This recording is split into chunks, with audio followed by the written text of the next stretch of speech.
Quando a doutora fala projeto de educação, isso me chama muita atenção. Hoje, nos dias de hoje, quando a gente vive dias em que o pai e a mãe precisam sair para trabalhar.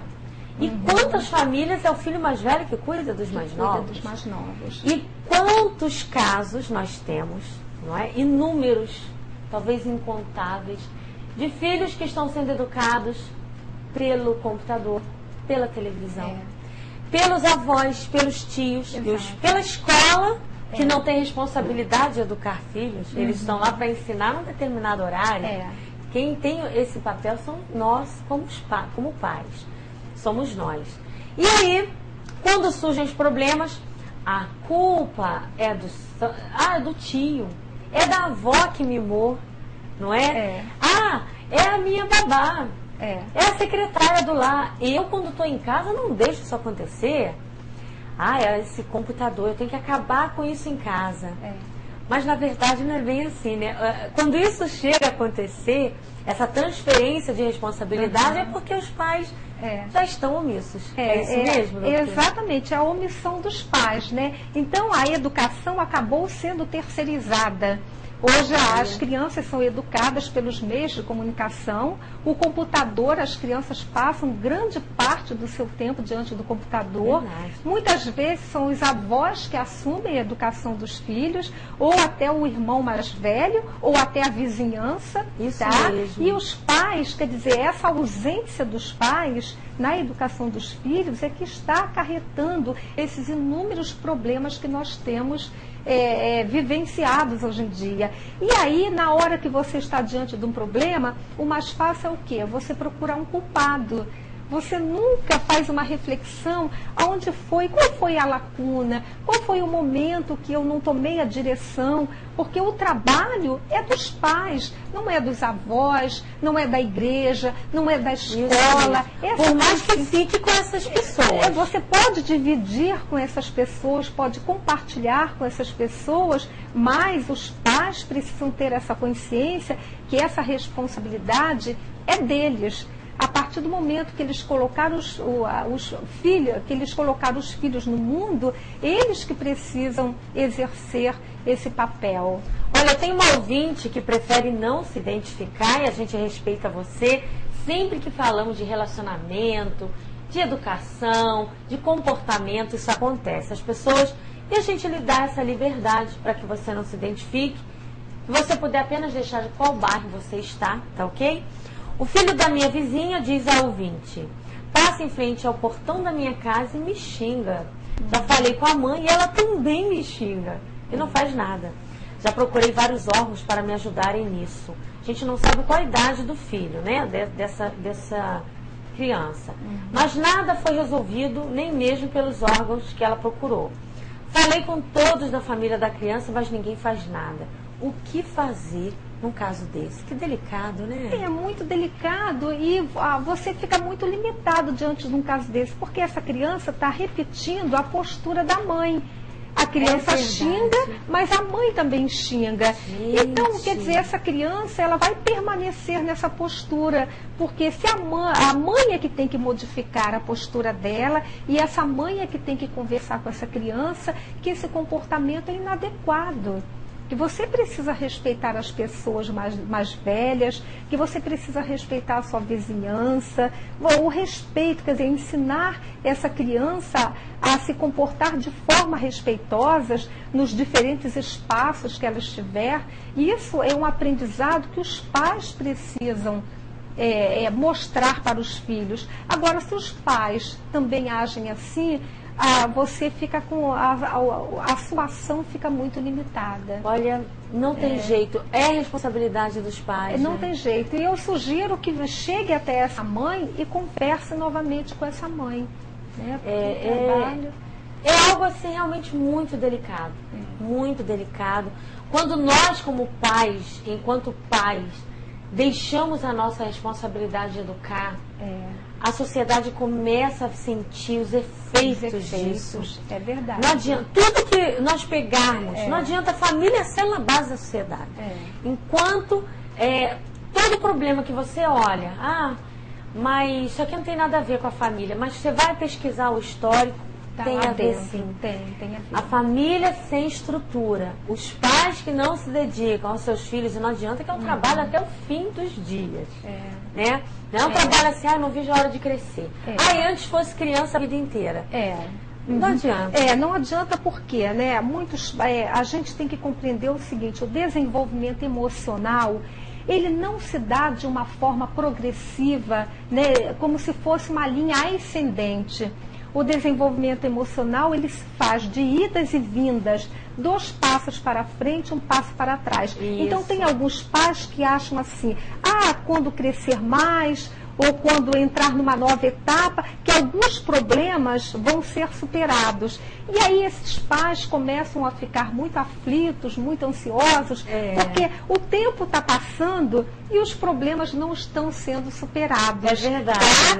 E aí você tem que compreender exatamente isso, né? Você vai ter períodos em que essa criança vai estar, né, se desenvolvendo melhor, produzindo mais, né? Períodos mais satisfatórios, e você vai ter períodos onde essa criança vai se desenvolver de uma forma mais turbulenta, com mais problemas, né? Com mais prejuízos na aprendizagem e por aí vai, né? Então são momentos, então você enquanto adulto tem que ter paciência e saber que as coisas se dão assim. Você caminha 2 passos para frente, mas caminha 1 passo para trás. E assim o desenvolvimento emocional que vai até o final da nossa vida. O momento se propôs a ser pai e mãe, não adianta, não vai mais relaxar. E toda etapa tem que ter uma intervenção.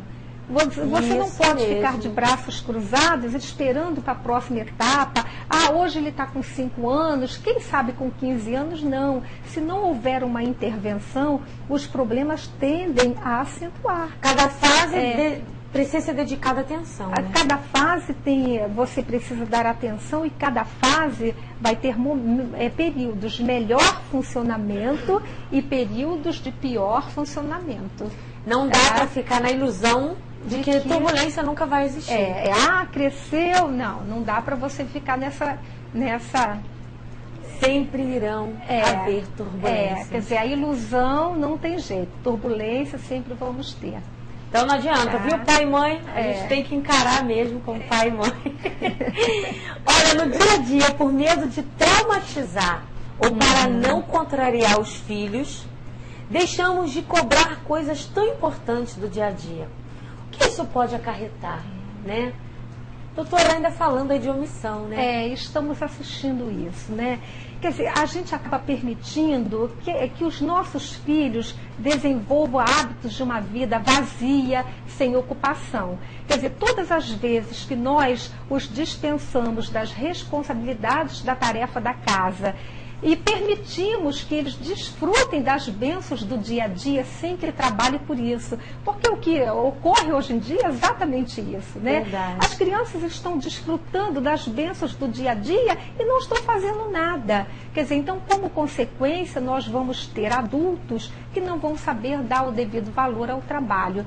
Então, tem pessoas que acham, né, que para serem bons, que precisam dar tudo para a criança e permanecer inteiramente ali à disposição das necessidades das crianças. E tem pais que, além de ficarem à disposição das necessidades da criança, ainda arranjam algumas necessidades que eles acham que a criança tem. Tá? Então, ser bom pai e ser boa mãe não significa você estar o tempo todo a serviço da criança, colocando sempre as necessidades da criança em primeiro plano, e as necessidades dos pais acabam ficando em segundo plano. Quer dizer, mais ou menos aquela coisa assim, a criança de 6, 7 anos, por exemplo, que principalmente a menina já tem muito disso, o menino também em relação ao pai. O pai vai arrumar um portão, vai ajeitar o carro, a bicicleta, filho, vem me ajudar. Né? Me auxilia nisso aqui. Não aquela questão de... não, ele tem essa idade para brincar. Eu tenho que me destruir, mas eu tenho que fazer tudo para ele. Mas a questão de ensinar a criança que ela cresce junto com a responsabilidade, pouco a pouco. As responsabilidades precisam ser compartilhadas. Dentro de cada momento do desenvolvimento, algumas tarefas a criança pode e deve realizar. Isso. Tá? Quer dizer, então os pais que eles quando não permitem que a criança realize alguma coisa, na verdade o que está por trás é que é uma superproteção. Mas essa superproteção está encobrindo a descrença que os pais têm na capacidade dessa criança de realizar algo por si.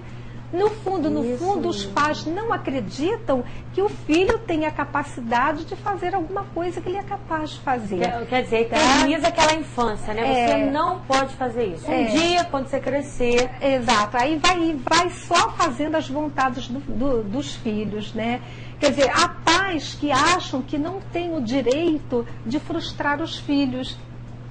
E acham que para fazê-los felizes que tem que estar cuidando de todas as necessidades, quer dizer, e permitindo que a criança faça tudo. Então, esse excesso de permissividade acarreta inúmeras consequências negativas ao desenvolvimento.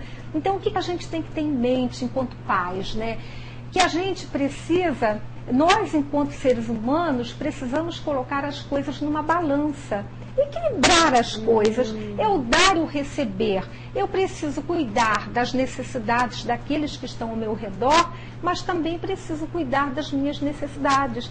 Então, nesse sentido, eu não devo permanecer o tempo inteiro somente à disposição das necessidades da criança. Tá? Agindo desse jeito, eu estou o quê? Abafando o desenvolvimento da autonomia dessa criança. E mais ainda, eu estou dificultando que essa criança vá se desprendendo pouco a pouco de mim ou dos pais. Aquela questão de não deixar o filho assim, não, você não pode fazer isso. Ele não respira. Ele não respira. Tudo sou eu que dou, tudo sou eu que ofereço, tudo sou eu que faço como mãe. E a criança assim, puxa... eu não faço nada, eu não sei fazer nada. A criança acaba não fazendo nada, a criança acaba não desenvolvendo destrezas, acaba não desenvolvendo habilidades, né, de manuseio dos objetos do dia a dia. Muitas crianças não sabem manusear um objeto do dia a dia por falta mesmo, dos pais cobrarem isso da criança ou darem essa tarefa para a criança.